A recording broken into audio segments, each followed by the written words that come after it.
All right, guys, welcome back to week two. In terms of coming back today, I hope you guys were able to take from the notes last week a few bits and bops. Because you're all on right now, no one's on mute, everyone's available. Can I get just one thing that stood out to you that you thought about your own programming a little bit different this week?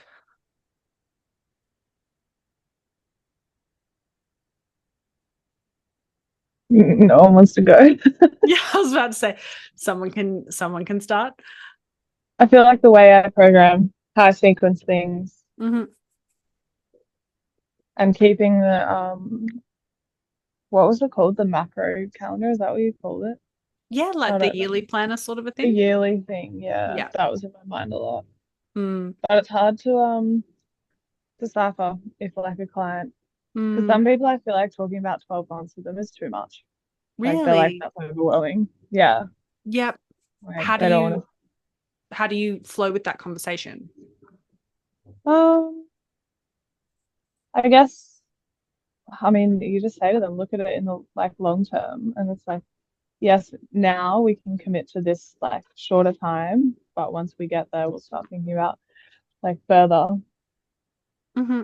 like continuing further. And it's just a good like to have in the back of your mind, Mm, like you're working towards a bigger goal, not just the 4 weeks or 12 weeks, whatever they are doing. yep. And so do you goal set for them? How do you goal set for them if they have a bit of friction to sort of a 12-month goal? How do I you just goal start set? with smaller goals Mm-hmm. because like I just had an assessment that's like a 4 week Mm-hmm. thing, and a lot of like I use a lot of the time I was using like look at the bigger picture, like yeah, we're starting with the like a smaller goal for 4 weeks, but like once we get to the end of the 4 weeks, then we like think about the next 3 months, and you'll begin to enjoy what you're doing, and like Mm-hmm. hopefully in the next month, and hopefully you'll want to like make that your everyday life and keep progressing it, and then the year will just flow on naturally, Mm, I yeah, guess. cool. So with those clients who are abrasive to the 12 months, do you find that do they have general goals? Like, do they say, I want to lose body fat, I want to have more Yeah. muscle, or is it more, I want to enjoy the gym? It's a little bit of both.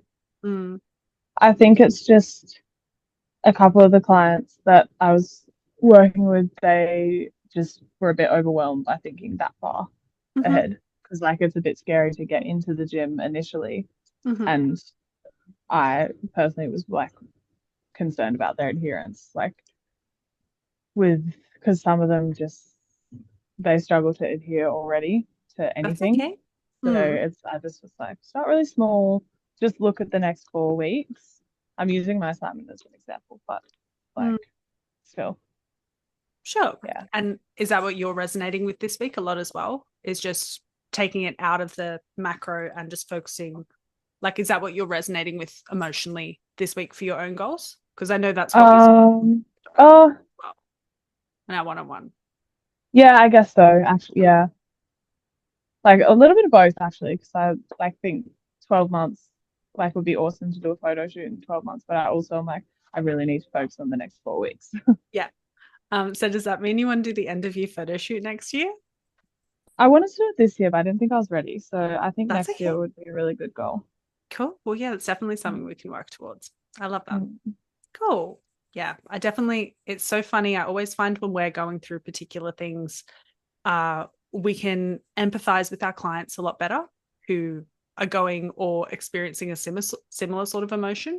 So, like a Mm. lack of adherence or eating more food and being scared to eat more food, eating in a calorie deficit. It's always nice when we're sort of, and it usually happens, some of our clients, we're living a very similar shared experience, but two completely separate lives. So it helps to Yes. ground them. Yeah, absolutely. I love that. Tanya or Mm. Tay? I would say considering more CNS, Mm-hmm. so prioritizing certain exercises, knowing that now. Mm-hmm.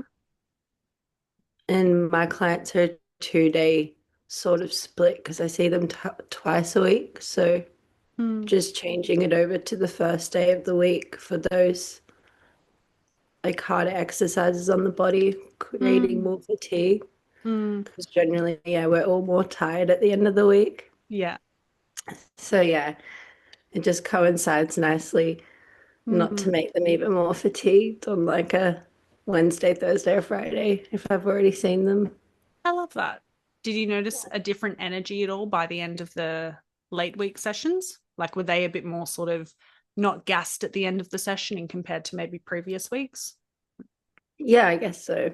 And yeah, because I was just prioritizing, yeah, any other lift and then more accessories as well. Yeah, So cool. I yeah, love they that. left not feeling like they still had a good session, but like not as big of a session. Yeah. Nice.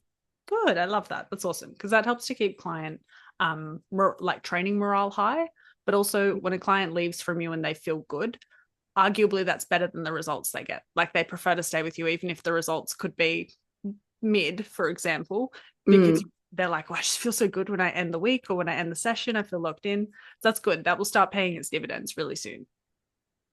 Yeah. Yeah. Tay? I think for me, just how to better work the splits, the training splits and the exercise order as well, and then educating the clients on like your RPE, the rep ranges, rest, how important it is to include them in. Because I remember even at the start of my journey when I first worked with a coach, they didn't do any of that. So you're just sort of going, oh, sets and reps, that's it. And I didn't know when to start or stop my like training. Yeah. I never know how long to rest for, etc. So yeah, the stress and the importance of educating them, even though they might not fully understand it at the start, like molding them into like, yeah, fully understanding it so they've got the confidence to then even leave you essentially and be able to do it on their own. Yeah. Yeah. Awesome. I love that. Thank you guys all for sharing. Hopefully today Tanya, it sounds like you've read all the slides. We're going to be talking a little bit about CNS today, central nervous system fatigue and modulating that. But thank you guys so much for sharing because your personal experience as well helps to shape the future workshops, but also the future courses, all that sort of a thing, and helps me to help you guys one-on-one outside of this call today. So thank you. Now, we'll get down to business. So obviously we're discussing program design a little bit today and weekly structure. Now, as always, it's just your little reminder, guys. If you can take a photo of your favorite slide, post it on your Instagram, that would be absolutely amazing. Or anything else. I don't know. I hope people aren't still using Snapchat that much, but if you are, cool. But yeah, we're going to get into this week and learn a little bit more about the bread and butter of how I like to design programs for women and why we do what we do. Now, this is something I know Tanya had shared in terms of the stretching beforehand versus after with the session. Tay, we were talking about putting core, and Cleo, we were also talking about putting core earlier this week at the beginning of the session versus, maybe that was just Cleo. Core at the beginning of the session. I know it was Cleo. That's always made sense to me because I just figure out that's what you do. But then, like we were talking about, I don't know why the hell it's the end of the program. That's probably it. But trust your gut, guys. Trust your gut. We got it. Yeah, Tay, sorry, I can't remember if we were talking about core. I know we were talking about exercise selection though. Yeah, that's okay. Yeah, cool. So we're going to be discussing a little bit more about that.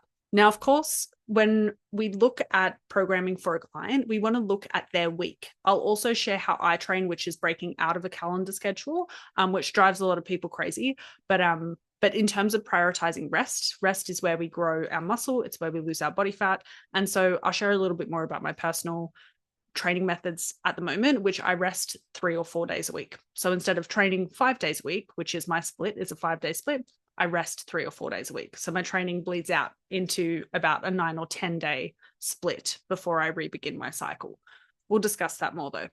So getting down to today, we want to start with when we're deciding how to program for a client, we want to make sure we're structuring the week in a way that will enhance a client's recovery and therefore enhance their results. So for example, this is where we left off last week, where we have earlier in the week, we're prioritizing our higher CNS fatigue, which is central nervous system fatigue. We're prioritizing our top priority muscle groups, and a mid to shortened bias, which will mean a 48-hour recovery as just a nice rule of thumb to think about. Coming into our second half of the week, that's where we'll be moving into moderate or higher reps if you're doing a rep change schedule where you want to program more strength-based work at the beginning of the week and then slightly more, it's all hypertrophy at the end of the day when you stick between 6 and like 15 reps. So strength, and for most women's goals, we want to be around that 6 to 8 reps for our strength work, 5 to 8 as well when it comes to still being in that hypertrophic or anabolic, should I say, would be the appropriate word, range. Doesn't mean you can't still do strength phases where we drop reps below that. That's lots of fun, but that's usually a little bit more neurologically progressive, where the client will grow a little bit of new muscle tissue, but we mainly just get better at being able to recruit and stimulate those muscle fibers. And that's how we get to lift all the big weights with the lower rep numbers. But good rule of thumb, between 6 to 15 reps is nice for hypertrophy because it makes it a lot easier for us to get maximally effective reps, which are essentially those repetitions that are slowing down on the concentric phase, which are the ones that will lead to the most amount of stimulus. Now, is everyone still following? Lovely. Cool. And then, of course, with mid to lengthened biased exercises, this is where if we're prioritizing some particular stretchy exercises, think our like a stiff leg deadlift versus a classic RDL. So we've got that little bit more hamstring stretch, and think a seated leg curl, a sissy squat, a Bulgarian split squat, like a deficit one where you're going really, really low. They're going to typically be more lengthened biased exercises. They're going to take around that 72-hour mark to fully recover and come back from, which for someone with a hypothetical 3 or 4 day split, popping those really, really lengthened exercises towards the end of the week just means they should get those 2 or 3 days rest before hitting those muscle groups again, or before those muscle groups are ready to be hit again. So what's the point if all the exercises are being completed across the week and the client is progressing? Now, this was something I discussed with, or not really, but it was something I derived from talking with one of you earlier this week. So if one of you can, I wonder if you'll pick up in our conversation, but it's still ticking all the exercises off across the week means we're still doing a great job to give the client what they need, but putting them in a particular order is now where we're going to get them to that next level. So it's not so much exercise good, exercise bad. If they're all in the week, fantastic, but structuring them in the right spot in the week is going to make things a lot more seamless for their results. A good example of this would be sort of like cleaning the house. And now if anyone does it in this order, I'm not judging you, it's fine. But imagine that when you're cleaning your house, the first thing you do is vacuum. So you vacuum first, then you dust all the benches, then you fold all the sheets, then you hang out all the washing, all that sort of a thing. You've just vacuumed and taken, again, if anyone vacuums first, so sorry, but this will hopefully make things easier. You still need to vacuum when you're cleaning the house. But ultimately, if we vacuum first, then we're doing a lot of these other tasks that are pushing new dust onto the floor. By the time we finish cleaning the house, it looks like it hasn't been cleaned. It's just been tidied because all of that dust has now shaken onto the floor and all the stuff from the bench and whatnot. So this is where if we did the vacuuming towards the end, where we've done all the sweeping, we've done all the wiping, we've done all the hanging out and the dust shaking of things, done all the dusting if you're doing dusting as well, then we vacuum last, all of a sudden the house looks like a finished job. So that's the sort of, I'm so domestic bringing that in. I'm obviously at that stage of my period where I'm like, oh, not period, but like ovulating, where I'm like, oh yeah, we want a nest. But with that sort of a thing, it makes so much more sense to do the vacuuming at the end of cleaning a house because then the whole house looks clean. Whereas if we do it at the start and then we sort of teeter around and mess a few things up just by means of dust getting in places, we still effectively did the exercises, but doing them in that order just means we need to usually vacuum again at the end of the vacuum we've already done. So again, you can vacuum twice, but you can save time and just do a big vacuum once. That's my house cleaning analogy. Now, basically, your client, from a training perspective, deserves to be given the opportunity to leave nothing on the table when it comes to their results. They deserve, and this is where it comes to the rest, the RPE, the tempo, even if they don't fully understand it, educating them on being like, you know what, this week, just focus on taking enough rest in between your exercises, because you'll realize that you can put a little bit more weight on the bar, on the machine. You'll realize that you can push a little bit harder, and you get to the end of the session and you don't feel like dragging yourself out of the gym, but you're like, oh, my legs got a really nice pump. So they deserve to know that if they did everything on the program exactly how it was laid out and saw really awesome results, that they can do that. Whereas when we withhold that information from them, it isn't us necessarily saying they're not wise enough or smart enough to be able to, if it gets too sunny, I'm going to have to put the blinds down. But it's not so much that we're saying they can't learn, but we're basically withholding them from that next step of their education when it comes to training. And if we have to look at it this way, especially when it comes to building our businesses, is that if we don't teach them now, someone else would teach them first. And so you want to be the coach that empowers their clients, that they are smart, that they are capable, and that as they're grasping things, it's totally fine. Like, we're on a moving journey as students for training. We're not expected to get everything in one go. But if you wouldn't empower your client to learn how to work the other variables of their program and get the most out of it, there is a coach who would be willing to put in that extra work to educate the client. Okay. So with that, they also deserve to know how simple it can be. Once you do fully grasp that RPE, that tempo, the particular numbers actually don't matter that much. But what matters is that there is a consistent, slow progression with the reps, and that we can see that as a set is going on, we're controlling the eccentric, we're powerful on the concentric, and we're keeping the repetition in general nice and in control, where we start to notice a difference with the last 3 to 5 repetitions slowing down on the concentric, that we can confirm that we're creating stimulating reps for growth. Now, when it comes to biasing exercises and where we place which exercises where, we have a recovery continuum, which looks a lot like our little macro planner last week. With our recovery continuum, we have 24 hours, so a quick turnaround for muscles to recover from. And then we have 72 plus hours. So when it comes to exercise bias, we're basically referring to the muscle length of the exercise when it is receiving the most amount of stimulus.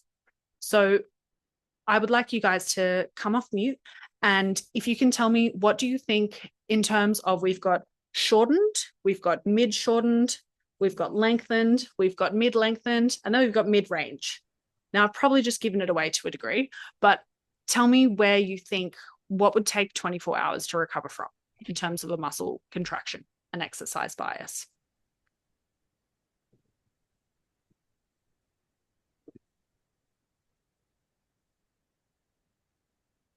I don't want to say anything. Say it, because it's how we learn. I'm embarrassed.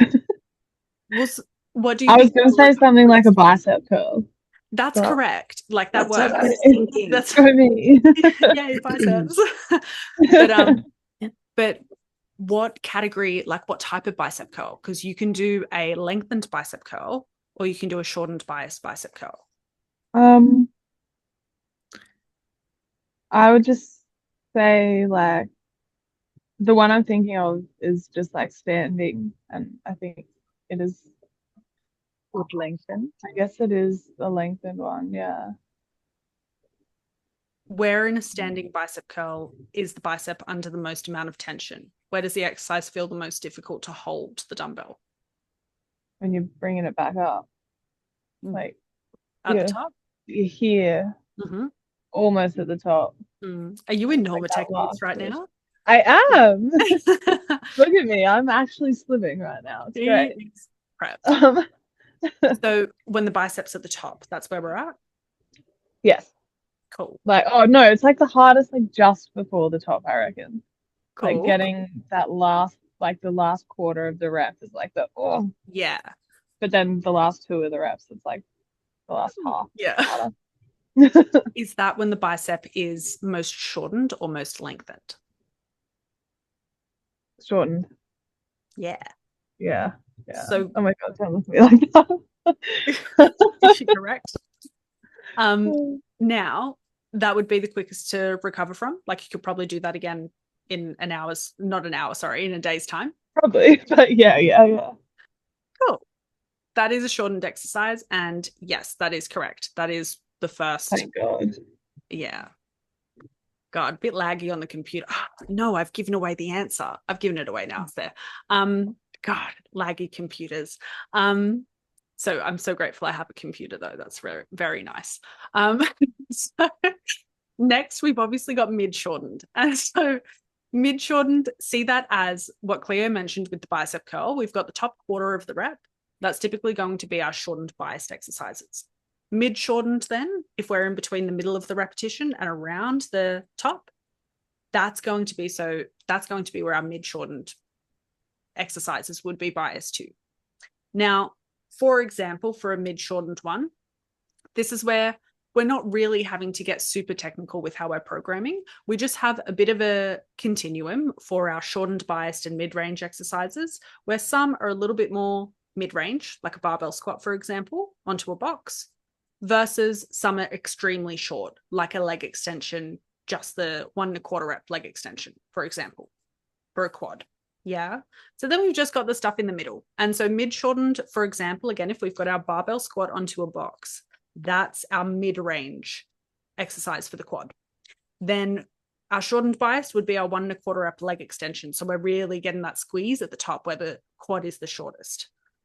Mid-shortened would probably just be then something like a lunge. So literally like a dumbbell reverse lunge or forward lunge.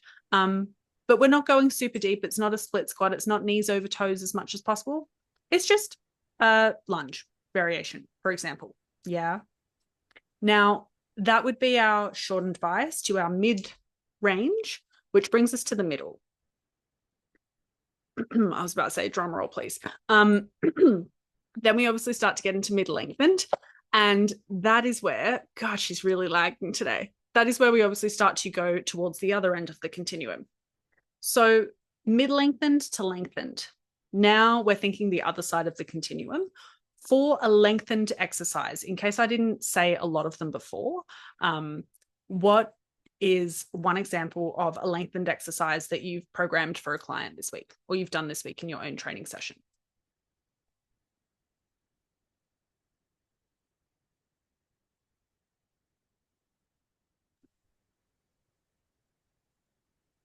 RDL and leg press. Cool. So RDL and then narrow stance leg press. Yeah, focusing on the stretch at the back of the leg. Nice. Cool. Now, I'd arguably say that RDL falls into lengthened and narrow stance leg press falls into the mid-lengthened. So we're towards the range of the mid-range, but we're not completely there yet because, again, we're focusing on that stretch. So that's perfect. Tay or Cleo? I'm just going with the easy one, but I did an RDL as well, so that's going to be it. Can't just say the same things. Far out. Glute bias extension, is that? Which one? Like glute bias extension? Yeah. Yeah. Cool. That no. That's a shortened bias one. Okay. So is sorry, finish. Dankeschön. I can't stop my brain, it comes out. That's okay. Hold that thought. Don't lose it. Okay.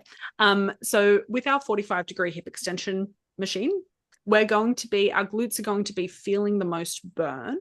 They're going to be under the most amount of tension, where it's going to be the heaviest and the most challenging and most stimulating at the top of the repetition. So although it's a fantastic stretch, so you could argue mid-shortened, especially how much you're loading it. Although it's a fantastic stretch, where the most amount of tension is at the top.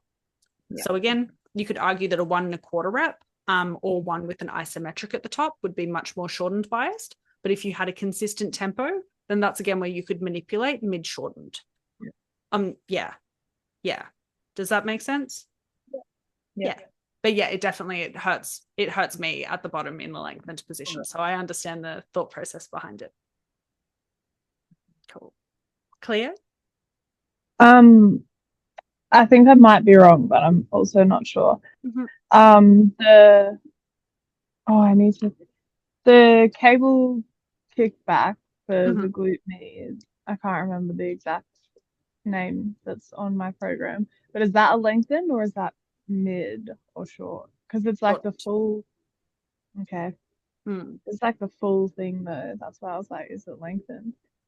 Yeah. So where, and I guess the good thing is the better you get with your technique. So again, like Claire, you've been sending exercise feedback now for almost a year. It's almost our anniversary. But as you get better with technique, mind-muscle connection, that sort of a thing, and understanding how the repetitions work, and we peeled back a lot of layers with your kickbacks. It took us weeks to really like get a good rep. They were still good, but get them great. Yeah. Fine. Shame me. It's all good. But with the kickback, where we're under the most amount of tension is what I want you to focus on. So if you're someone, okay. Yeah. Gotcha. If you can feel your muscles the whole time, that's fantastic. But ultimately, where you're under the most amounts, where it's most difficult to hold it there for the longest, that would be the shortened, where your legs kicked back and your hips are extended. I did have that thought. I just wanted to ask anyway. Yeah, no, I appreciate you asking. Cool. Okay, so exercises. One example of shortened bias exercise, we've obviously just gone through this, which is we want to, for a good rule of thumb, go back, just work when I click the button. For a good rule of thumb, shortened biased exercises will be where the muscle works the hardest in the shortened position. This is our pump. And this is where these shortened biased ones can be really, really good to, again, elicit a pump, elicit some metabolic stimulus to a client where they can feel like they're pushing a good workout. They can get some good numbers as well with shortened biased work. But it typically tends to be something we can recover from quite quickly. It's why in a training program, if you're with me and I think your quads need to grow, then you might see leg press in 2 days of your training. Not leg press, leg extension in 2 days of training instead of just 1, because you can recover a lot quicker. Whereas say if I were to put heavy hack squats or heavy pendulum squats twice in a program, it would be quite a lot of demand. And so I'd probably only do that if you were eating enough food. So does that make sense? Well, I have one question before we go. Is a 1 1/4 lying leg curl, is that shortened? Yes. Oh my God, I'm so smart. Thank you. Smart girl. Cool.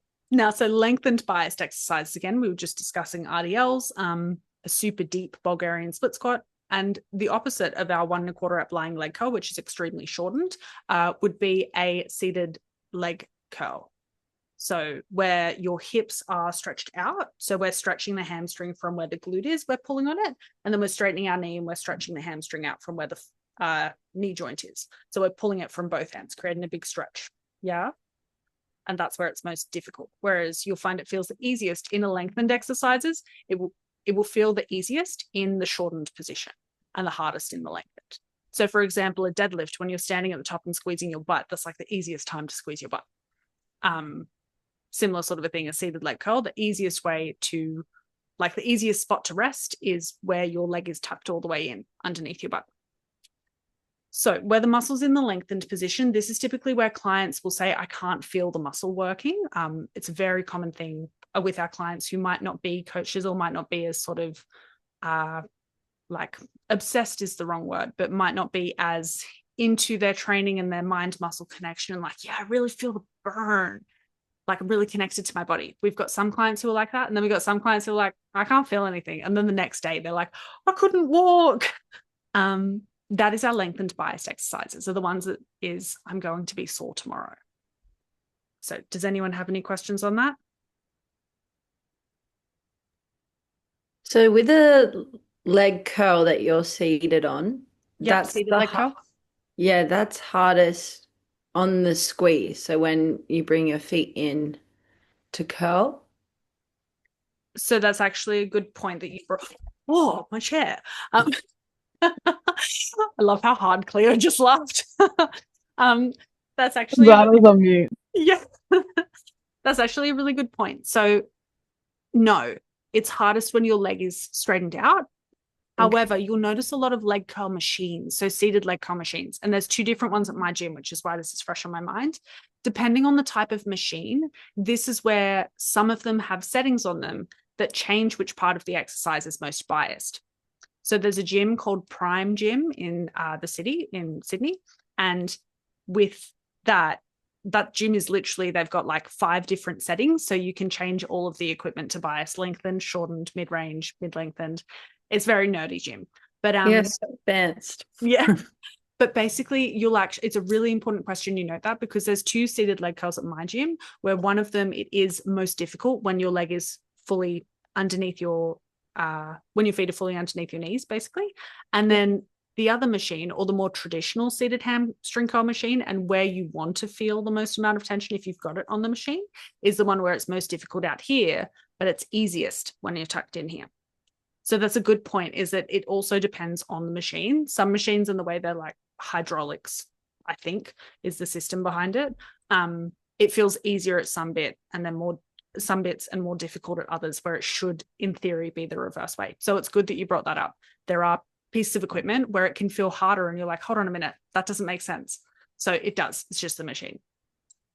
Awesome. Thank you, Zoe. My pleasure. Cool. And then last, our mid-range, and this is something we've obviously just discussed, shortened and lengthened a lot. And we've also mentioned a few mid-range exercises, but I'm excited to hear what sticks out for you guys. Think something heavy and something strong. And the muscles working the hardest in the middle of the rep. I can see now I didn't write middle, but pretend it's there. So middle of the repetition is where it's the hardest. Think of one example, and it can be, I mean, there's 3 of you here, and I'll give you a hint, it's the big 3 when it comes to mid-range biased exercises. A squat? Yeah, correct. Again, probably like, oh, no, we could also call a high bar like an ass to grass squat. Yeah, the bottom, it's quite easy. You've got a little bit of range. Yeah, you've got a little bit of range where you can get up, and then it's that halfway point once your knees hit around that parallel range where it's like, oh, it's really hard. And then the top, it's easy again. So yeah, fantastic. Tay or Cleo?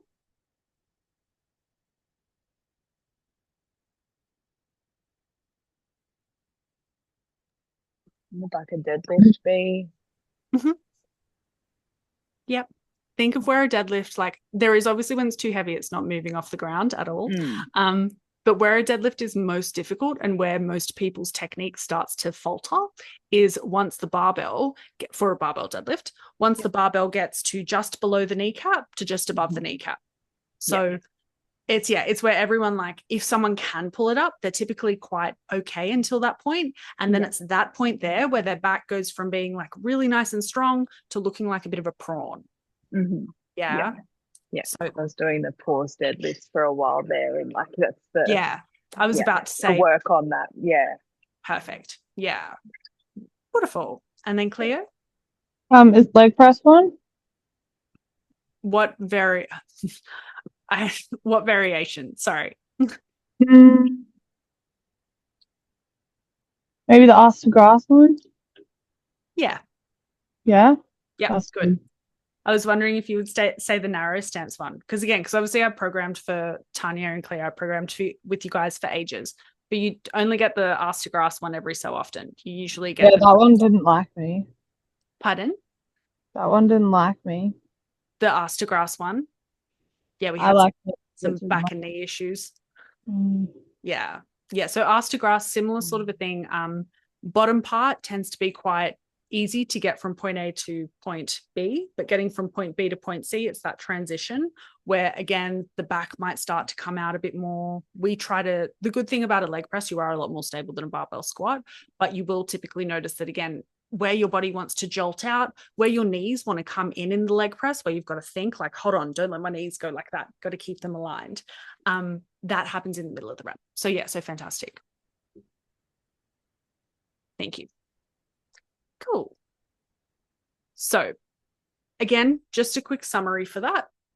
Mid to shortened biased exercises tend to be more mechanical tension, but less muscle damage. Now, mechanical tension helps to yield growth, which is fantastic, but it also, when we have mechanical tension and too much muscle damage, it's where it takes a lot longer for us to recover. So again, say we're doing heavy ass barbell RDLs, so we are at that lengthened bias. We're also doing mechanical tension. We're lifting really heavy. We'll find it will take, again, that full 3 days to recover. Compared to mid to shortened, where we're doing more mechanical tension, more heavy work, we're going to notice that there's less muscle damage. And again, we can recover that a little bit quicker. For mid-lengthened, so around that sort of middle range, to get in a bit more stretch, we're going to get more stretch-mediated hypertrophy. Now, what does that mean? It basically means that your muscles, the greater the contraction that we can stimulate the muscles through that whole entire range, the more growth you'll be able to see.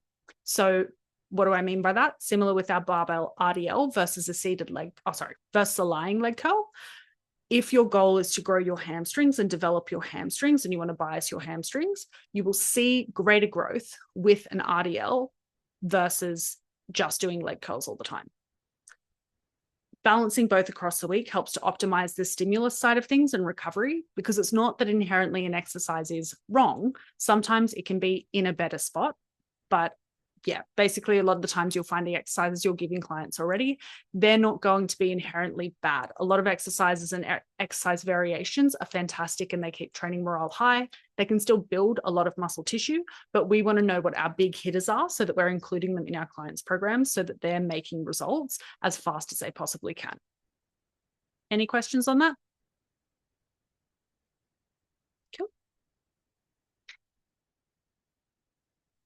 Cool. Okay, so with that, again, recovery time, mid shortened, we're hanging around that 24 to 48 hours mark before we want to stimulate that same muscle group. This basically helps us to yield growth over breakdown. And breakdown basically means if you're not allowing enough recovery time between training sessions, what ends up happening is you might see initially a little bit of growth because your body's adapting to that stimulus, but over time you will start to see burnout happening. And that is where you'll end up having a client who's been doing deadlifts for a long time, even powerlifting variations. So you might not be doing an RDL per se, but doing that over a long time. And all of a sudden they've got a micro tear at the top of their hamstring. And now they're unable to do really anything for another 6 to 8 weeks. So that's again why we need to have adequate rest between things, but also understanding what you can push and have a little bit more fun with, do them a bit more frequently with clients versus things that it's okay, these are our big hitters. We're doing this once in the week and we're going to do it well. So a good rule of thumb, again, is to just leave 48 hours between working out the same muscle groups for optimal recovery, but still hitting enough frequency for your balance sheets across a week. So does that all make sense? Cute. All right, yay. I was like, where's this slide coming up? I'm so excited to talk about it. So this one is really going to be a big eye-opener. If it's not an eye-opener for you personally, which again, I think all of us have been through training a lot, but it will be a big eye-opener for your female clients who you notice struggling with their physique goals, struggling with their results, constantly feeling sort of anxious, in a state of burnout, all that sort of a thing. Now, is the wind really loud for you guys on my microphone? Okay, perfect. Cool. Thank you. Now, cool. Okay, we'll continue. So basically with CNS management, it's not something that, again, we need to wait until our clients are more well-versed in training terminology. CNS management isn't just a cute buzzword. CNS stands for central nervous system, and basically our nerves that run all across our body. And we want to make sure that when it comes to having shape, muscle, strength, but also down to a cellular level and a biological level, predictable cycles and a metabolism that responds when we put it into a calorie deficit, it is very important, extremely important. I would have put photos of my first prep versus my second prep, where my first prep had 0 CNS management versus second, just to show you the difference of extreme dieting and seeing what looking after yourself in extreme dieting versus not looking after yourself in extreme dieting does. It was a bit, I was having a David Goggins moment when I did my first prep, but I can share those photos with you guys later. But anyways, so basically with our nervous system, when it's consistently overloaded, we're not actually pushing harder. We're blocking the very adaptations that we're working so hard towards. Now, picture this, you have a client, she trains 5, 6, 7 days a week, hates a rest day. And when it comes to resting, typically, again, when we're wired to think more is better, we feel like when we're not resting, and I'm very guilty of this when it comes to working on my business. I've nailed it with training, but when it comes to work, I'm like, me. So we're also all not perfect. So I just want to highlight that there too. I'm not going to be hypocritical in this section of the segment. When it comes to CNS and our nervous system regulation, fried nervous systems mean that it's sending our body a constant internal message of threat. Our body living in threat, fight or flight, we're fighting, fight or flight, it doesn't build new muscle tissue. It will lose body fat if you keep it in deficit and you keep grinding it into the ground over time, but you'll also lose a lot of muscle tissue, bone density, and create more irregular cycles.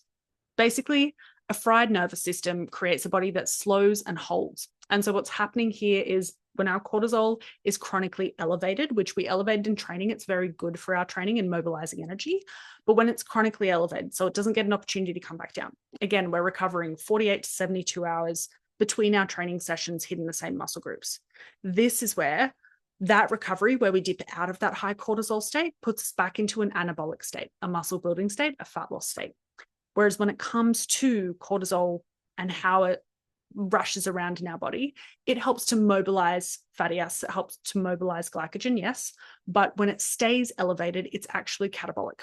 And this is a huge thing that with your clients, we're obviously not building muscle in the session, we're stimulating muscle growth. Our cortisol is high in the session, we're not building muscle in the session. We're stimulating the potential for muscle growth, and that potential is only realized if we can bring our body out of that fried state and back down into its rest and digest state. That again, when it comes to training sessions and the math around it, it's that 48 to 72 hour sweet spot. So here's what's actually happening when we are just grind with our training. Drum roll, please. It will load. Here, cool. So, of course, muscle building potential tanks. So MERs refers to maximally effective repetitions. These are, in short, the repetitions that stimulate the muscle growth. And this is why 6 to 15 reps is a really nice spot for a lot of women, that you can keep them in that range pretty much year round. You might do some fun stuff where you do some crazy like 20 rep work. You also might do some fun stuff where you do some 3, 5, some singles as well. It's not a bad thing to do those. Again, they're more neurologically demanding, which is fine. It has its own benefits. But when it comes to creating a strong, toned, lean physique, whatever word sits well with your clients, when it comes to building that, we need to be maximizing our maximally effective reps.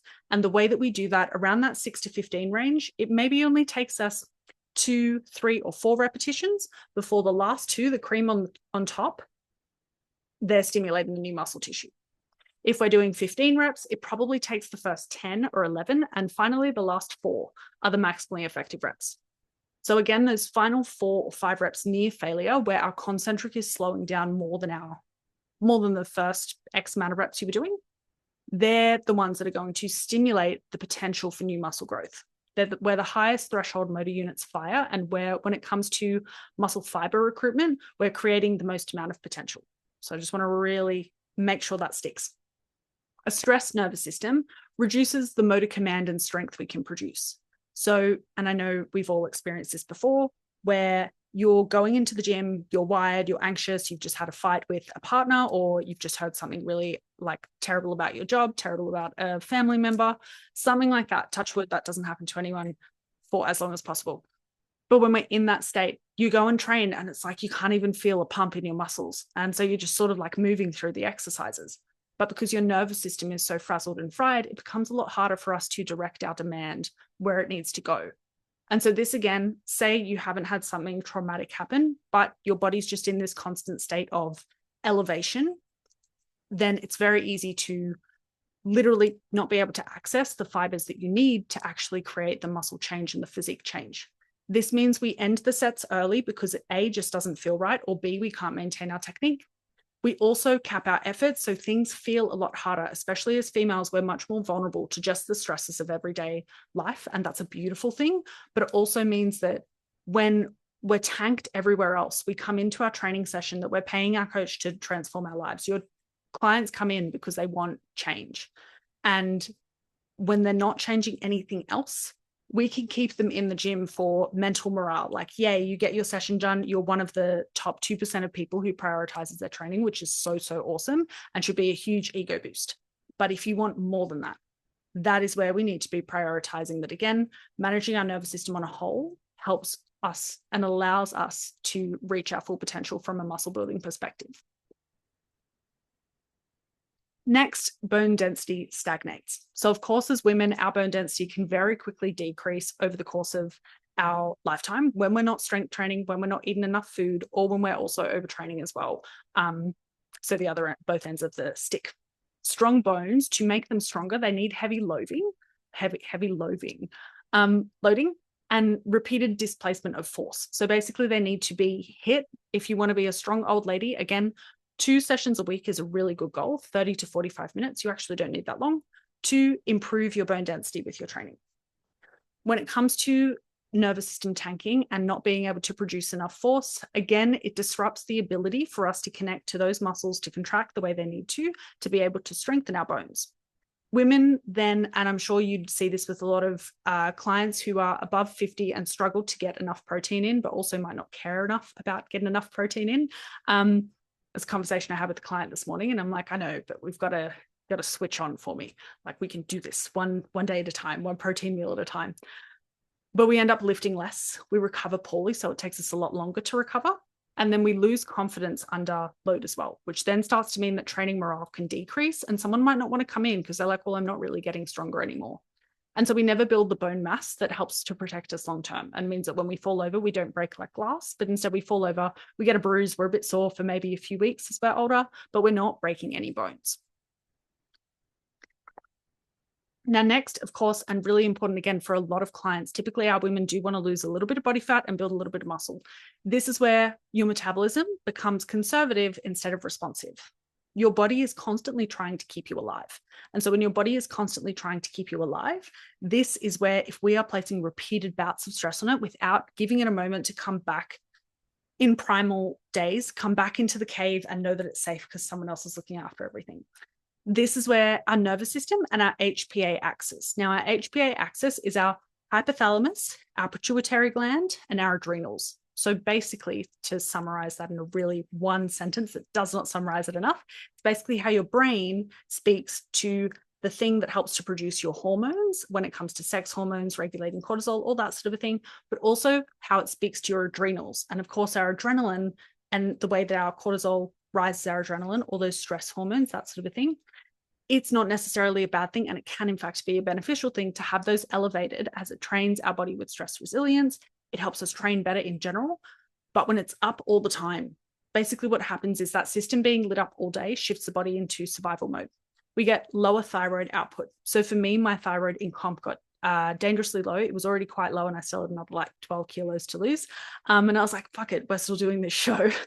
And so lost my period, lost a lot of hair coming out of comp as well, but slower digestion starts to happen. So your body gets used to, when we're overtraining and we're not fueling it enough, we're not recovering properly, our body from a gut health perspective will start to produce less digestive enzymes to break down the particular amount of food, because we're not in a state of rest and digest. When this is happening, think of it as, again, we're pulling it back to the primal days. If you're constantly on the run in the Sahara, you don't really have time to eat. So you need to be conserving the body fat that you do have. And then if you do get time to eat, then you'd hope that your body's sort of calmed down. But if we're in that permanent fight or flight state, we can't be worrying about digesting what we have.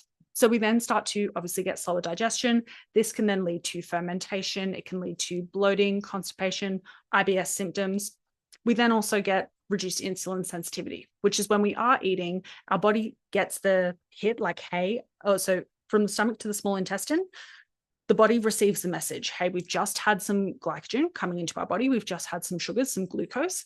And so what happens is the liver and the pancreas, if you're used to sort of having more higher amounts of carb food and you're quite insulin resistant, what ends up happening is that food goes in and the body goes, do we really need to produce the insulin? And so as that glucose is trickling in, your insulin isn't producing to help to send the glucose into the muscles, the lean tissue. What's happening then is that the glucose keeps seeping in, so your blood sugar elevates quite a lot. You start getting quite thirsty, maybe quite tired, a little bit dizzy, that sort of a thing. But then your body senses like, oh, hey, if we don't start producing insulin now, we're going to die. And so this is an exaggeration, but our body, again, loves to be in its primal state. And then what happens then is our liver and our pancreas goes, well, we got to dump out a shit ton of insulin. So then we dump out the shit ton of insulin. Our blood sugar's just done this. And if you've watched the blood sugar webinar already, then you know what happens after that end of the roller coaster is it dips down like this. It chronically dips down. We get that huge fatigue drop. If our blood sugar drops too low, we die. If our blood sugar is too high, it can raise our blood pressure, and it can also lead to more illness. In fact, a good fun fact is a lot of diabetics tend to have issues when it comes to such a random fun fact, but when it comes to maintaining erections because of the lack of blood flow to extremities. This becomes an issue, and the number one cause, the last time I checked, the number one cause of death for diabetics is actually foot wounds, because there's not enough fresh blood going to the feet. So they can't actually A, fill the wounds because the nerves aren't working properly, but B, because they don't realize the wounds are there and the fresh blood isn't getting there, they're unable to heal that area as fast. So it stays infected and then they can end up dying. Fun fact Friday. So we're not diabetics, so it's okay, but anyone listening who might know someone who's insulin resistance is a precursor to type 2 diabetes. And type 2 diabetes then can progress and be, when it's not addressed with lifestyle changes, eating some good quality food and making sure you're getting a little bit of movement in, that's really the foundations of helping to heal insulin resistance from those who are starting from scratch. We obviously don't want our body to be stuck in that constant fight or flight state. It's exhausting, for lack of better terms. Now, this also then means lowered NEAT, so we're not fidgeting as much. One thing that you'll notice if you've been on any calls with me in the middle of my prep, I'm typically like this, and I don't move much for the whole call, but when I'm eating enough food, I want to be more active with my hands. This is where, as females, we burn a lot of extra calories without elevating our cortisol, simply by moving our body more. Now, NEAT is basically fidgeting for simplified terms. And then, of course, we've got all of this happening. And with this chronically elevated stress, we can then get more water retention too. So nothing about all of what you just mentioned in that big conglomerate screams fat burning machine and metabolic goddess. Okay.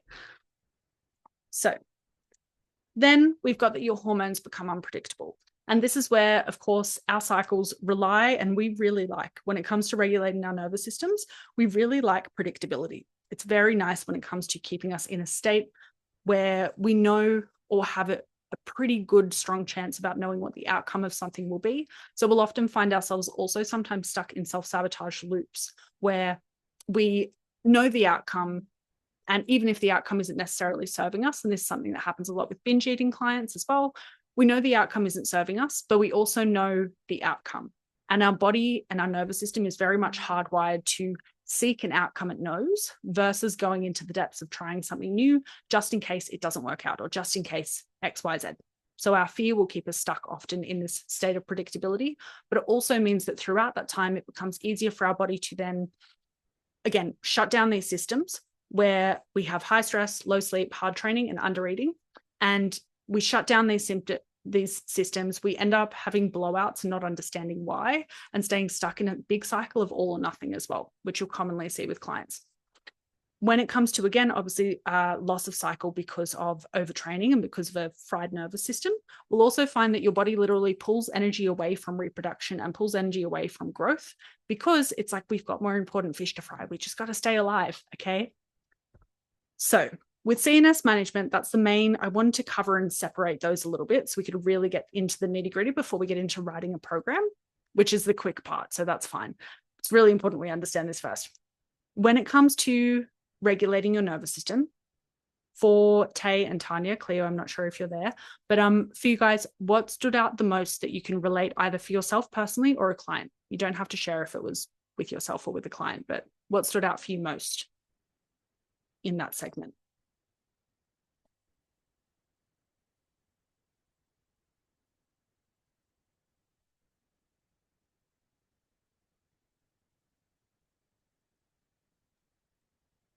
Cleo's back.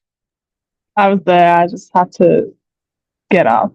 I feel like this CNS thing, like, I've never really thought about the fact that when I go into training or like skizzing out, I'm literally just going through the motions. I probably may as well not be there.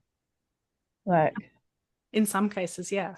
Some cases it's like the opposite and I'm super locked in. But other times it's just like you're not there. Yeah. Yeah, it's definitely something like creating safety in your body is the opposite sometimes of our habit of shaking out the energy, because obviously training helps to shake out stagnant energy. Like we've got cortisol mobilizing our glucose, so it's made for us to run. And when it's chronically elevated, we're like, I've got to run now. I've got to get down. But it's like we need to be able to not have it chronically be elevated or not have it elevate reactively as much as it might do.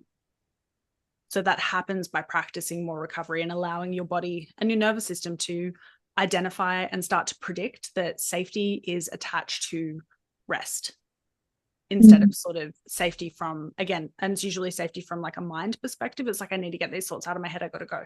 But it's like, okay, do we do a little walk? Do we do some stretching, some journaling, those sorts of things where we can start to associate safety, not just with running away from demons, but safety with being able to sit with yourself and trust, I guess, from an inner child perspective, that you can sit with your inner child and be like, hey, I know you're sad right now. I know it's scary. I know it's confusing, but we're going to be okay. Yeah, I thought to myself as well, at one point in there, like I had such good results the first half of the year, and I was still like, I wasn't resting like properly. And I was just like, I wonder what the results will look like if I was having those rest days. Because I was barely resting for a day that first half of the year. Yeah. So that's interesting. Yeah, definitely. It shows where you're at. It shows what your potential could be. But again, it's that state where it's like predictability is like being more active. It's like, I can predict I'll stay where I am now or make little inches of progress because I've always done that. Right. This is like a random fact as well, but I was like, to do with the low calories and like over exercising or something. But I found out the other day that like if you're cold a lot, it like is massively impacted by the amount of food or output you're doing. Because I get cold all the time and I'm like, what is wrong with me? Why am I always freezing? And I just found that out yesterday about like how interrelated the eating and over exercise can be for your circulation and like temperature control. So I thought that was interesting. Yeah, massively. And that's what like thermic effect of food is, literally thermic, like your body heats up when you eat enough food. So yeah, but yeah, so thank you for sharing that. It's also a nice fun fact to know, girlies. Fun fact Friday, right? Fun fact Friday. Tay, what stood out for you? I think, look, central nervous system for me is a big thing. Like I've been, who knows, because the tests, they can't properly test it, all goes off symptoms, but fibromyalgia is a massive thing for me. So it's all central nervous systems, pretty much fibromyalgia in general. So I live in fight or flight, like, and I have for a very long time. Yeah. And I wasn't prioritizing the rest. So I think for me, like, especially the last year, it's sort of like, I think that's why like I've eaten at maintenance and everything, trying to get my body somewhat back into some sort of like normality. But now I've noticed that like my system almost won't, I don't know, like adhere. Like I've gone into deficits before for like do 6 weeks and I don't actually see a lot of change. So I feel like my metabolism just not, I don't know, like I can't shake it up, if that makes sense. It does. Some people, so that's like an adaptive metabolism. Yeah. It's very similar to my thyroid, which it's basically, it's one of the things is when we're chronically in that state of depletion or stress, it decreases our metabolism so that we're burning fat slower so we don't die, right? Because hypothetically, if we're in the Sahara on our 6-week calorie deficit, our body's like, I just want to make sure we're not going on in the Sahara. So that's cool. I'll send you in terms of fibromyalgia, I think there's a little protocol that I might be able to send you. So I'll flick that through after and you can just read it, see if there's anything that resonates with you. Okay, beautiful. Thank you. Cool. Okay, so coming and closing this segment, when it comes to your nervous system regulation, this determines your capacity to express your strength. So think inconsistent reps, shaky lifts, random fatigue, a cap on progressive overload, so plateauing more with training, loss of coordination, so a little bit difficult to balance, poor mind-body control, mind-muscle connection, slower recovery, and everything else feels harder than it should. So this is a huge thing that, guys, if you can do me a favor, this would be one of the slides I would love for you to take a photo of to potentially share. Mainly because the little thing in the green box is quite significant, where again, I cannot explain. And it's very common as well when you've done a bodybuilding prep that a lot of new clients will find you because your bodybuilding is inspiring and the grind is inspiring as a woman. And that's where we need to remind women that it's there for a purpose, but it's not healthy. And to achieve your best results and actually maintain them, continue building upon them, it is not doing the high volume cardio, the HIIT and the tiny calories. Okay. So yeah, so thank you. Cool. Cute. Thanks, guys. Cool. Now, oh my God, who's this? I didn't share because she's told me to keep her face quiet. But I'm just really, it's such a good testament to resting. And so with this is when it comes to new client programming, and I'm going to share a little bit. We obviously do an 8 weeks to wellness program. And with this sort of a thing, it is originally, now we offer the premium 8 weeks to wellness, which is a custom program, but it was, and Cleo, you obviously had the meal plan from this. Tanya, you've had a meal plan from this. When it comes to the 8 weeks to wellness, when we originally did it, we were building things as the cookie cutter, sell it as it is. So it's less work for us on the back end. So it's creating a women's program. We created a 3-day program. We created a 4-day program. And I think a 5-day program I didn't encourage, obviously. But with that sort of a thing and creating that program, we were then able to, when speaking to a client, say like, what equipment do you have at the gym? What don't you have at the gym? And change that sort of a thing. Now, this client, again, she followed our 8 weeks to wellness, and then she moved on to one-on-one programming and nutrition. So with this sort of a thing, she's only been a client for 9 months, and the way that she looks like an off-season bikini competitor, I was so wowed by these photos where we looked at them. I was going to say the same thing. She looks like she's ready to take the stage. Oh, so good. Yeah, it's just I see you, girl. I see you. Yes. Yeah, I was so proud. It was really awesome. But yeah, and it was literally like, again, stressful job, but not training 100 days a week. And again, things that we want to consider with the client. So I'll stop gassing you up for now. But things we want to consider with the client is specific physique goals. So obviously making sure if a client wants to build particular areas up, or when they say in general, I want more muscular legs, in general, I want more like a defined back, tighter core, that sort of a thing, we program around that. Okay. We then need their current training age and experience. So if you're coaching clients who have just started in the gym, they need a basic foundation of understanding movement and understanding their body in motion before we can give them like crazy intermediate exercises. So crazy intermediate's like a bit of a contradicting statement, but a good example is I don't often like giving clients an unstable, so 2 dumbbells, a Bulgarian split squat, because a gen pop client, someone who's been training for 1 to 2 years and not had a coach, or someone brand new to the gym, a Bulgarian split squat is like the hardest exercise for them to do.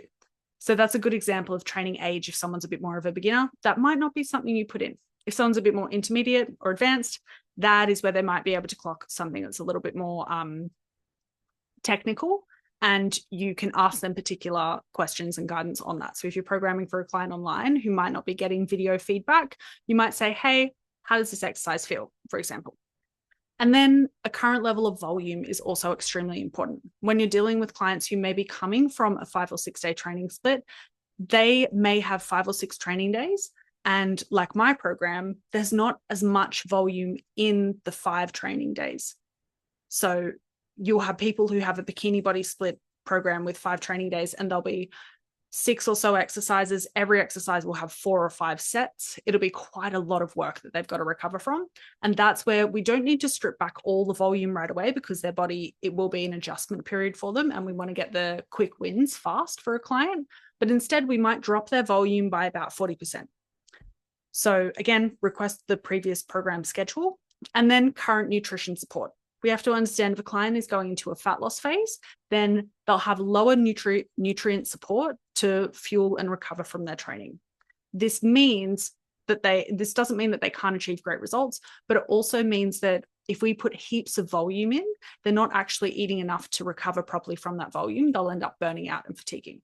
If someone's in a calorie surplus, they've got more nutrient support, so they can have slightly higher volume. So new client programming.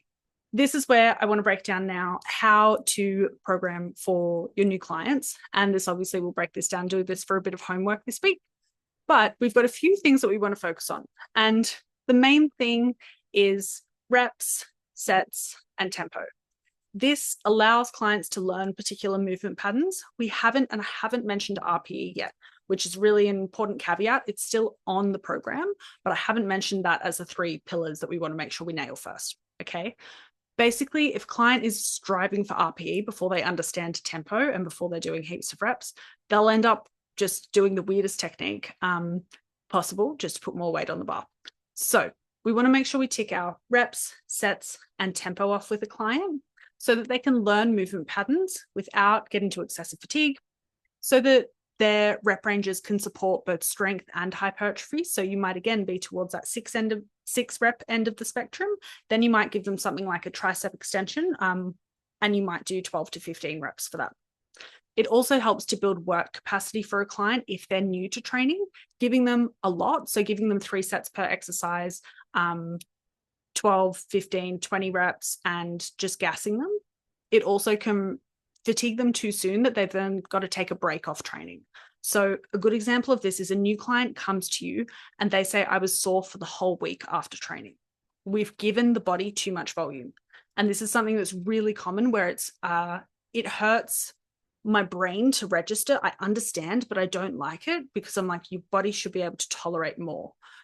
Because in our heads, we're like, most people can tolerate more volume. But when it comes to giving a client 2 sets of each exercise, they're doing 10 to 12 reps, and then they're like, I was sore for the whole week. I'm like, what else is going on here? But oftentimes a very untrained body, that's why we don't want that RPE too high, because a client should, again, be sore max 72 hours. Yeah, if we're drifting into that 4th day, which again, I do that often with myself. It happens obviously with clients. It's just where we want to go, okay, we don't need to gas it and send it on every exercise. Let's pick 1 or 2 exercises to send it with instead. Okay. Oh my God, balloons, why are they coming up? So with new client programming, I like to focus on weeks 1 and 2 is focusing on form, understanding tempo, and mind-muscle connection. Weeks 3 to 4, increasing load and intensity gradually and using the smallest increments possible. It's really important for me with my clients that we utilize and we learn to love the 1.25 kilo plates, especially in the beginning. If you're new to training and you're putting on 2.5 kilos on each side of something, you're going up on the cables and they go up 7 kilos a plate, a pin, teaching them how to use the 1.25, the smallest increment possible, or where you can't do that, just going up 1 or 2 reps a week. Doing the smallest increments possible when a client is new to the gym, basically for their first training year, allows them to get an awesome progressive overload and see that growth happening. Instead of, again, you push too hard too soon in a program, you're not recovered properly, so your muscles aren't building as well as they should. Or you push hard too soon in a program, and then, is that an orb behind me? No, that was a light that came up. I got to keep using the hand. It happened before as well. You had the orb, and I was like, "There's something there. Something's in the room." No, I think it's a mark. It's creaky. I'll work on it later. So when it comes to, again, using progressive overload, especially with new clients, we want to make sure we're prioritizing the smallest increments possible. It also creates, so not only are we getting better muscle engagement happening, but we also get better training morale. Your client is getting stronger each week. So you say, hey, last week we only did 25 kilos. This week we did 27.5 and it looked just as easy as the 25. And they're like, oh my God, I'm so strong. I could do 30. Why did we just do 27? We start to build that training morale up for a client, which keeps them successful for the many months to come, whether they stay with you or not. Then we've got weeks 5 to 8. So towards the end of a program where now we know our exercises, we know where we have to set up in the gym. We know our technique now. We're still practicing that technique. But now we're able to put on a little bit more load or a few more reps, pretty much each set. So the only reason, if your client has 3 sets programmed in something, so e.g. the 3 sets in the CAS glute bridge, this is where if they're doing 3 sets and they're doing the same weight for all 3 sets, the first 2 sets are not heavy enough, or the first 2 sets are not heavy enough, basically. So we're still working, but we're not progressing. And when it comes to, again, creating that growth, we need to have that progression there. So see it as when a client has 3 sets programmed, set 1 might be around that 7 out of 10 RPE. Set 2 might be closer to that 7 to 8, and set 3 might be closer to that 9 RPE. So we want to create a step ladder approach, but this is also why I like, and I always tend to give a rep range, because we'll have some times where we put a weight on, e.g. CAS glute bridge, we do 8 reps at 50 kilos on set 1. 50 kilos on, we can feel it's hard, we can feel it's heavy, and if we pop on 60 or we pop on 55, so we don't use those little plates like I just said to do, we don't use those plates, we take a bigger jump, and then all of a sudden we can't get 8 reps, or we can get 8, but the last 2 or 3, we're not even fully extending our hips. This is where it's like, okay, let's stay at 50, but to progressively overload for the next set, we're going to push for 9 reps. Let's see if we can do it. And then the next set, the last set, you're going to push for 10 reps, see if you can do it. That's great. Now you've done 10 reps with what you could previously only do 8 reps with. And that's going to make it much easier for then next week. You go, cool, this week we know we can do 10 reps with 50 kilos. So we're going to go to 52.5 and do 8. And then if that feels good, it's like, hey, are you feeling good this week? Depending where a woman's at in her cycle. Are you feeling good this week? Like we can put 5 more kilos on, or do you want to do 2 extra reps? So I tend to as well, when I'm with my clients face-to-face, I tend to ask or offer the 2 options. I'm like, regardless, it's going to suck a bit more than set 1. But it's up to you. You get to choose your own adventure in which way it's going to suck. But yeah. And so the only reason you will not progress a client on a set-by-set basis in weeks 5 to 8 of the program. So again, first 4, I understand consolidating and making sure a client's feeling confident with their technique. When it comes to weeks 5 to 8 of a program, this is where you will not increase if a client's technique diminishes. If they hit an 8.5 RPE, so they're already gassed at the end of the set and like, whoa, if we add more weight, they're not going to be able to hit their target rep range. Or C, they want to consolidate. So I had this example happen today, just before this, where my client downstairs, we were doing squats and we did the same weight for all 3 sets. And we did that because each set, it would get to rep the last 2 or 3 reps, and she'd start to get a bit nervous with her back and her hip. And she'd get a bit nervous and she'd start to change her technique. And I'm like, we don't really need to pull it back because you can do this. You've done this weight before. But we also, if we increase, we're not going to address the fact that you hit a point where it starts feeling heavy and you start getting anxious and overthinking your technique. So that's where, again, you can consolidate. You don't always have to regress the weight. But it's important as well. You use your nuance with that and on a client by client basis. So does anyone have any questions on that?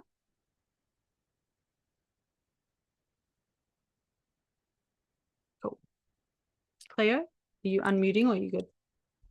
I was going to, but it was only just to say I have like a similar thing with one of my clients with like we did 3 sets of squats at the same weight because it's like the same as you were saying, the last couple of reps she starts to get a little bit shaky and they're like just challenging enough where I wouldn't add any weight because then she starts to like her form unravels a little bit.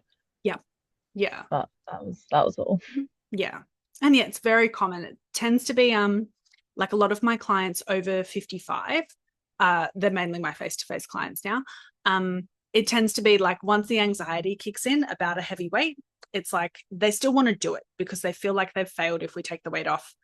So it's really important. Again, we use those little plates each week, but we also, if they get a bit nervous, we make the executive decision. Can you do this and consolidate at the weight, or do we need to strip it back and be like, okay, let's calm our nervous system back down before we progress our weights again? Because a client injured is 6 to 8 weeks out of business for you, or potentially the whole time. So you can, because obviously you can lose a client if they get injured with you. So yeah, so really think about it that way. We want to make the right adjustment based on the client's needs and educate them as well. If you think it's more wise to just reduce the weight, just safely do that as a blanket approach for all clients when their technique gets a little bit shaky. That is where it's obviously a lot safer, but it's also where you can just make sure you educate them so they don't feel like you're taking the weights off every session that they're doing something wrong. Because when a client feels like they're doing something wrong, they lose training morale. They don't feel as good at the end of the session with you. They don't want to keep coming back. So you can see it's a bit deeper than just like rep ranges, exercise selection. There's a bit of psychology we deal with all of our clients too. So the next one is personal notes in every session. So this is where you have to note if a client says, I don't like Bulgarian split squats, Then you say, well, just like your vegetables, you've got to eat them. So if a client gives you feedback that something's not feeling comfortable, something's hurting a joint, that sort of a thing, obviously we want to take that into consideration and make adjustments with the program or their technique. But get a client's feedback, because that ultimately is what's going to help you continue to create programs that they love and continue to create programs that they want to push themselves in because they're enjoying them. So personal notes in every session, just again, you can write. So you teach a client that they've got their little RPE scale. If you use Trainerize, this is what it looks like. And ideally, we want to, around most sessions, be around that 7 to 9 mark here. If we're 6 and below, we're warming up or we're in deload week, but we want to hang around that 7 to 9, and maybe the last 2 weeks of the program, we're hitting 10. And again, it becomes, instead of like, wow, I love these exercises, it becomes, I hate this day, my ass burns. So yeah, so with that, it helps to obviously make sure that we can contextualize performance and make sure that a client, we're understanding and receiving feedback of how they're feeling, not just programming something and saying, here, this is the best program, I wrote it, I know all the protocols, they're the best. We have to remember that the best program is the one that is best executed by the client. And every client is their own individual human. They've got their own life stresses, nervous system stresses. So we have to cater for that. So even if you do write a program template that a lot of clients can follow pretty much the same thing, your individual client and you being able to make those slight adjustments based off of the client's needs are going to massively help their training morale, their adherence, and their commitment to also staying with you for coaching because you listen to them.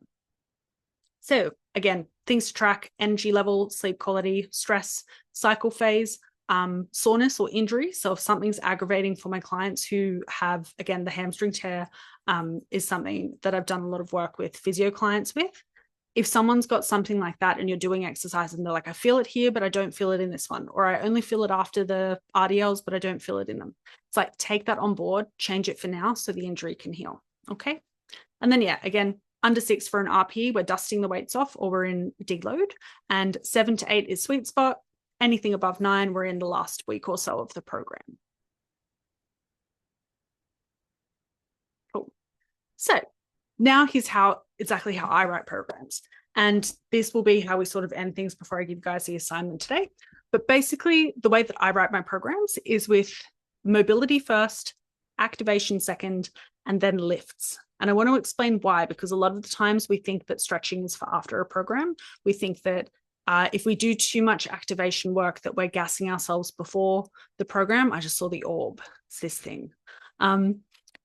We also tend to think, when we're thinking central nervous system fatigue, that we want to get the most out of our muscles. So we want to be freshest and do those exercises first in the day.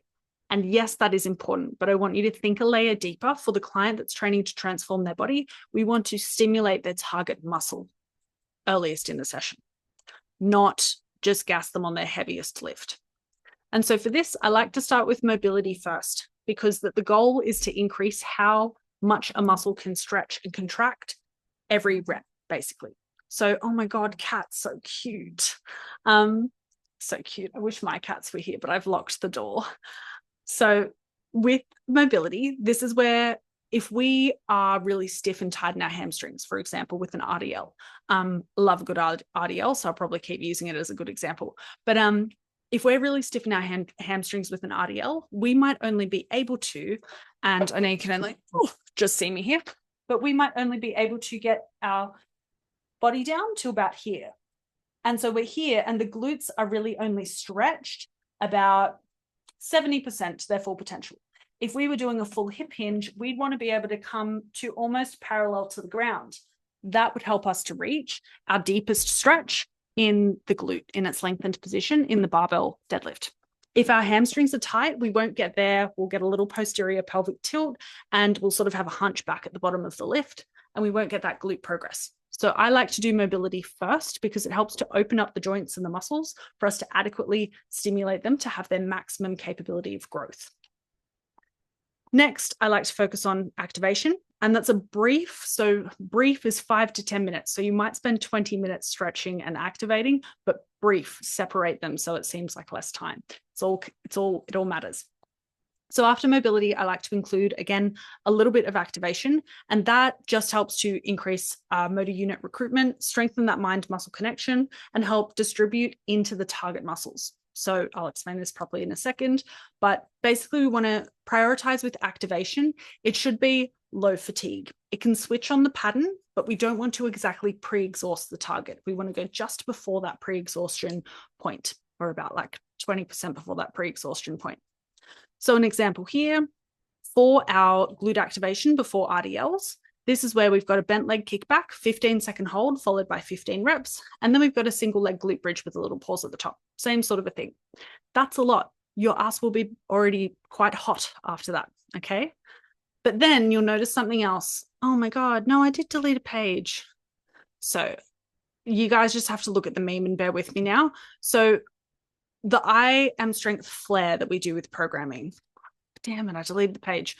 Basically, we have a stabilizing exercise, and that here is the Poliquin step up, for example, for this training day. And this is 3 sets of 15 reps at a consistent tempo, with only a short second rest, a short 45-second rest in between sets. 15 reps on each side, so you're doing 45 repetitions of a stabilizing exercise after you've just done 30 repetitions on each leg for your glute bridges. So this seems like a bit of overkill with activation. And I want to explain, though, the difference and the key with specifically glute programming and why we do have something as outrageous as 45 repetitions of a really annoying exercise. So again, that's my little meme. Basically, much to everyone's demise, you will get stabilizing exercises in your program. No one likes them. They suck the first few weeks. And then eventually you're like, I'm getting better at them.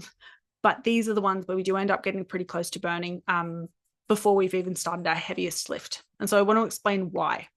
Because again, we've just been learning about the nervous system, and isn't that many reps going to start depleting my nervous system before I even start my session? And rightfully so to ask that. It makes sense from a data perspective. But this is where, again, we want to peel back the layers, and instead of maximally working a movement pattern, e.g. lifting the heaviest weight on our RDLs, lifting the heaviest weight on our hip thrust, there's my orb, we want to prioritize instead getting the most out of the glutes, for example, for our target muscle. So with this, when we're maximally stimulating the glute in particular, our glutes themselves, and why I love a stabilizing exercise, is because our glutes themselves are stabilizing muscles. And when they are not stabilizing properly or cannot stabilize properly, you will never grow your glutes as much as you could from your leg press and your squats. You will never grow your glutes as much as you could with your hip thrusts and with your RDLs, because your glutes are stabilizing muscles. And if they aren't stabilizing the joint in the correct spot, you're actually not training the glute through the full repetition. So this is where when you're doing an RDL or a client's doing an RDL, if their feet are in a more externally rotated position, it's going to be a lot harder for them to hit their glutes, because they're actually only, and they can still grow their glutes in that position, but if their feet are in this position, the glute max runs in a vertical fashion. So we want to line the feet up vertically with the glute max to get the most development from that when we're doing our bridges, hip thrusts, when we're doing anything, pretty much. So when we don't have that narrow stance there with a slight turnout so that your hips aren't sort of in a weird position, when we don't have that narrow stance adopted with something like a glute exercise, and we can't externally rotate our knee from that narrow stance, we're not going to be just hitting the glutes. The moment we turn our legs out, we've got little muscles on the side. We've obviously got our glute medius, our glute minimus, which are our 2 main glute muscles, but we've also got our piriformis. So if you've ever sat on a massage ball just underneath the bottom of your glute and you felt that pain like inside your pelvis, that's close to where your piriformis is. So this is where, again, we've got so many little muscles that will take away from the target muscle. If that target muscle has not been adequately stimulated, those muscle fibers switched on, for lack of a better term, before we get into the heavy exercises.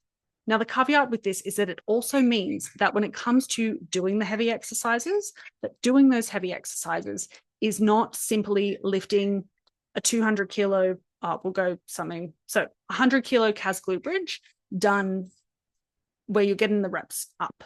So you're moving the bar from point A to point B, but, and tell me if your clients have experienced this, because again, it's really common. You're moving the weight from point A to point B and your client's like, all I feel is my hamstrings. Their butt might hurt a bit tomorrow, but they're like, all I feel is my hamstrings, or I can feel my hips, my quads, that sort of a thing. And you're like, hold on, you're doing like a shortened biased glute exercise. You should have your butt burning, but they haven't actually learned to create the neural pathways and the connections frequently enough to engage their glutes the most. So this is where we get to our CAS glute bridge. We've done our activation. We've done our stabilization. we might not be able to lift as heavy with the barbell, but our glutes are taking the most amount of weight. So you might be doing 80 kilos, but 70 kilos of that is going directly to your glutes. Whereas instead of doing 80 kilos, if you do 100 kilo CAS glute bridge, but the load is shared between your hamstrings, your adductors, your glutes, your lower back, and maybe your quads as well, if your feet are a little bit close, you're probably only hitting maybe 40 or 50 kilos through your glutes anyways. So does that concept make sense? Sure. So yes. Cool. Okay. Cool. So with pre-activation or a stabilizing set, the glute is going to be lit up and working hard, and it will maximally contract in that CAS glute bridge. It will also maximally contract in the leg press, in the lunge. Your glute will be taking a lot more of, again, you put hypothetically 100 kilos on a leg press and you do the narrow stance leg press or a high foot leg press in this example. This is where, and I'm pretty sure I just pulled this program from, it was our first 8 weeks to wellness, or I think it was, no, Tanya, I was on your user. So it was the 8 weeks to wellness from March this year. So with that and pulling the exercises from there, the leg press and the lunge and the CAS glute bridge are all going to get, say, 70 or 80% of the total load lifted is going to be directed to the glutes. So the glutes are going to be able to grow a lot more. Whereas if we don't do that, so we just go straight in, we've done our little bit of activation at the start and your client goes straight into these, if they're not that good at activating their glutes, period, then what you'll find is we'll still be able to go into the same lifts. We might have to do more warm-up sets for it to feel like we can feel our glutes, or we might overshoot our top weight and again fail to reach full hip extension with the extra weight on the bar. And this is where, again, we're actually not going to be growing the glutes in this instance. We're going to be growing the whole leg with an exercise that's glute specific. So with anything hip hinge, where the glute is not properly recruited, the hamstrings, the adductors, and the lower back will pick up the slack where the glute fails to stimulate and show up. So obviously with our females, but we prioritize glute work, which is also why this is our main theme today. So yeah. So again, you could save yourself the 5 minutes, not do the 45 reps of Poliquin step-ups, but you might need to add a few months of additional training to see the same degree of growth. And that's the cost where it's like, okay, it's probably worth the 5 minutes. So with that, and closing up on this, with posterior and anterior volume balance, I like to, for a general rule of thumb with clients, I like to prioritize 60% posterior, 40% anterior. Most clients, we're doing a lot of things anteriorly. We're sitting here and our arms are crossed watching, or our arms are in front of us, our shoulders are protracted while we're watching this, okay? Desk, phone, driving, pretty much everything we do is anteriorly dominant. And so a little bit of extra posterior chain strength improves our posture, our scapular control, our pelvic control, and it helps to hold us upright and build a really nice butt. So with that, it's just a few more sets across glutes, hamstrings, upper back, rear delts, relative to the chest and anterior delt work, to the quads, and keeping totally weekly. We're obviously not trying to just put heaps of exercises in one day, but keeping within our sort of weekly balance sheet with recovery. So for females as well, I just wanted to note, we also tend to program a 60-40 minimum lower upper split. So we'll never do 50-50 unless a client specifically is like, I'm happy with my leg development. But typically I'll be like, are you sure? Because I'm going to make it 50-50, which means your upper body will grow a little bit quicker and your legs will grow a little bit slower in comparison to how they have done in our previous programs. And they'll be like, well, no, because I still want a bit more glute. And I'll be like, okay, cool. So we'll keep it like 55-45 with a little bit more upper in there. But yeah, so that's a really nice rationale with clients. Again, typically strong legs also are an indication of longevity and health, but it also helps to create a balance, because every time you're deadlifting, every time you're squatting, every time you're doing a dumbbell specific or a barbell specific exercise, your upper body has to work to stabilize. So it's not like you're not getting that volume, and it's not like you're not going to get stronger with that sort of a split still in your upper body. It's just, we actually don't need the extra work, because when you're doing lower body day, you're working your upper body too to stabilize. When you're doing upper body day, sitting on your ass on a bench, you're not working your quads or glutes the same way, okay? Unless you're doing like a barbell bench press where you're squeezing your butt into the arched position and pressing your feet down. But again, it's not the same amount of volume as we do with our upper, with our deadlifts and that sort of a thing. So with that, I would love for you guys this week to design a 4-day training program for an intermediate client. again, you can use yourself as an example, but this is where choose a split if you want to. The two favorites that we love for our clients are a lower upper or an upper lower split. So 2 lower, 2 upper, or full body, upper lower. So you have 2 options there. 5 to 6 exercises per session. And then think about, again, our mid shortened biased, think about our mid lengthened biased, include 1 unilateral exercise for lower each lower day, because that helps with our stabilizing muscles, e.g. the glutes. And then include this time your reps, your sets, your RP, your tempo. Okay. And then bonus, if you guys want to attach a voice memo or anything to the program, or notes as well, and just explain why you chose each exercise for the client and how it fits in the weekly structure. But yeah, thank you guys so much for jumping on. I don't think there's another page. No, there's not. Cool. That's done. But yeah, with that last bit and programming, putting exercises in particular spots, Tay, Tanya, what stood out most to you?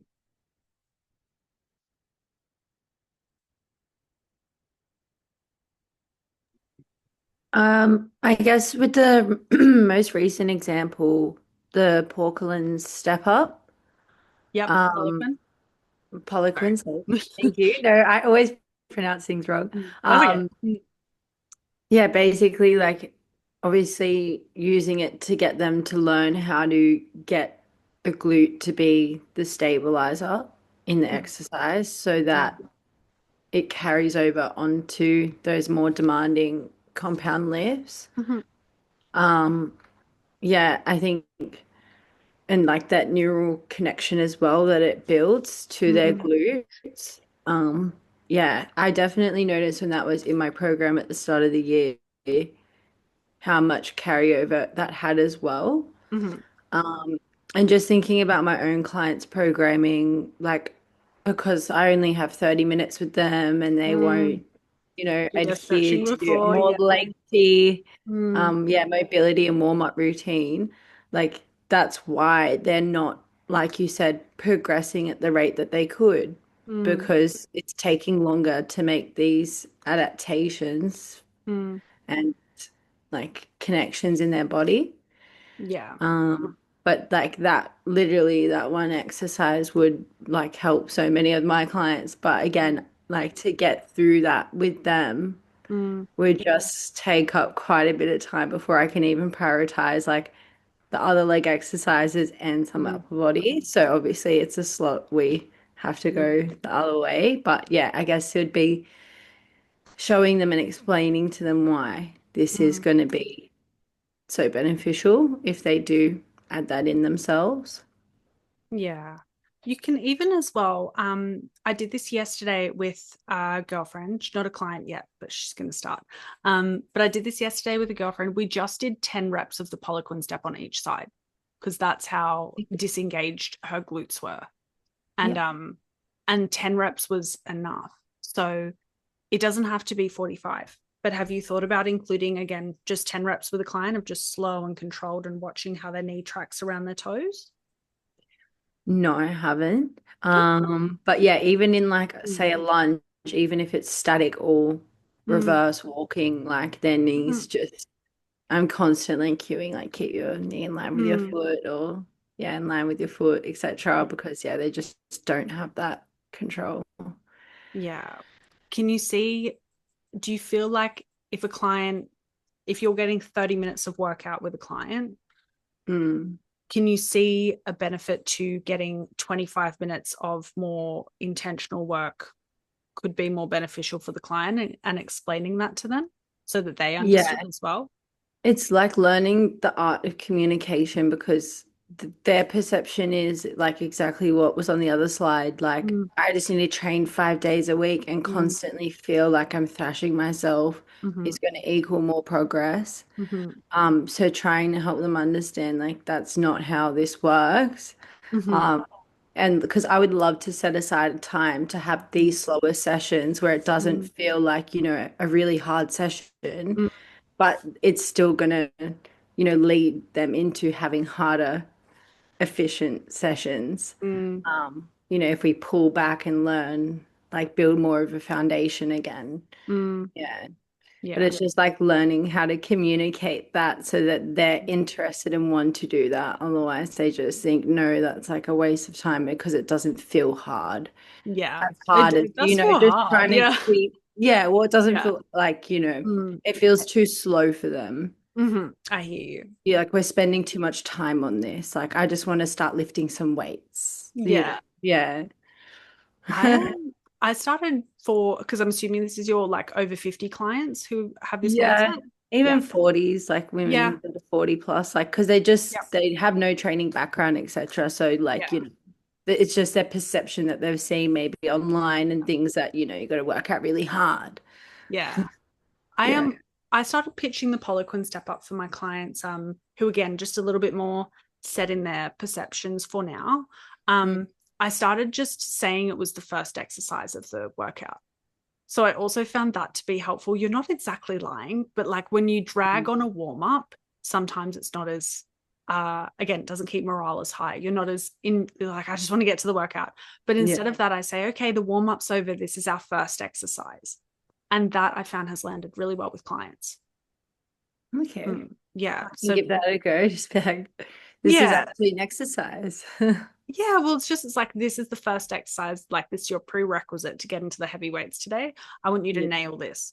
But yeah, and again, doesn't have to be 45 reps per leg. Like that's, again, the way that we can program for, and again, the way that we can program to fast track someone's results, which is another important caveat, might not necessarily always be the best available option for them and where they're at with their current value of training. Whereas with a client will see a lot of value in those exercises, usually after seeing the results from doing them for 3 or 6 months. But yeah, sometimes it can be a harder sell. So I like to do that too, where it's like, okay, we won't do 45 then. We'll do like 2 rounds of 8 or 2 rounds of 10 on each side. And I just want you to watch your knee, belly button in nice and tight. But yeah, that sort of a thing can help massively. So give that a try. Yep, I will. Thank you. My pleasure. Tay? Like I was pretty much thinking the same wavelength as Tanya, but so I just say even the importance of the mobility work at the start of the session as opposed to the end. I've always seen it like at the end, so switching it up. And like obviously it's an online client, you're just thinking that they might do a few stretches or go on the treadmill or something just to do their typical warm-up. But actually putting in that mobility work. It's good. Yeah. Cool. Yeah, it's definitely like still stretching outside of your session or after is great for recovery, but see it as grounding your client also into the day, where it's like, for myself personally, my stretches at the start of my session is like, oh, we've just gone from like Zoe outside working to it's Zoe's hour in here to just be selfish and think about herself. So that can also be really nice for clients that might be like, I don't have time to stretch. Why are we doing this? You can be like, well, it opens the joints up. You get better muscle growth, that sort of a thing. But you can also be like, you're constantly checking your phone for notifications. This helps for you to go, oh no, this is my last little scroll. This is my last little moment where the outside world can contact me mentally before it's like, this is just my time for the little pocket that I'm here. Yeah. Cool. Well, are there any questions that I can answer for you guys before we close off today's call? No, I just wanted to say, it was really interesting because sometimes with the symptoms that you had for like your CNS being, I guess, overstimulated. I definitely have some of those symptoms come up sometimes. Yeah. So I guess just checking in more with myself to see, where I'm at, to maybe like pull some volume from my sessions if I'm seeing more of those symptoms come up. And I see it with my clients a lot too, because even if I'm not training them, they'll come in for a group class to keep training, or even try to train twice in one day. I'm just like, well, this is why like we're doing less is because of the volume that you're trying to get in. But yeah, and definitely with your auto-regulating your own sessions, I always like to, especially around my period, I'll typically only do one heavy set and I'll either match the previous week's weight or do my best to match that weight, or I'll do one set a little bit heavier. I'll usually, if I'm having again, around luteal phase sort of a thing, just a low fatigue day or high stress week, feeling a bit under the weather, I might not progress any of my exercises but my leg extension, because it's so easy to do one extra rep when like it already sucks. But yeah, little things like that can be helpful, where everything else might just be one set, might not be increasing weight on a week that a client's a bit more taxed or you're a bit more taxed as well. But then it's like, okay, I can still progressively overload, just one rep today, no extra weight. And that can help to keep, again, your results building on weeks where you do pull back on your volume overall. Yeah, I'll definitely keep that in mind now, because I literally was just on my period and Thursday. I was like trying to push every exercise. It was just getting worse by the end of the session. I was like, no. Yeah. Well, it's also you're prioritizing your carbs in training now as well. Yeah, and that's been very nice. Good. Yeah. Cool. Well, Tay, have you got any questions? No. Cool. Well, thank you guys so much for jumping on today. And then other than that, I'll catch you guys next week, but I'll be with you anyways over text. Let me know when you've done your exercises, send them through to me. And then, as you can see in the little fine print, Tuesday, 8 p.m. is ideal. Just means I have time to brainstorm with you, so that by the time you get to this lesson, you're feeling locked in and loaded. Cool. Well, thank you. Thank you guys so much for jumping on. How do I, hold on. God, my computer's about to die if it doesn't. She's really having she's having a meltdown today. Thank you guys so much for jumping on. I hope you enjoy the rest of your Saturday. Me too. Thank you, Zoe. My pleasure. Chat to you guys soon. Bye.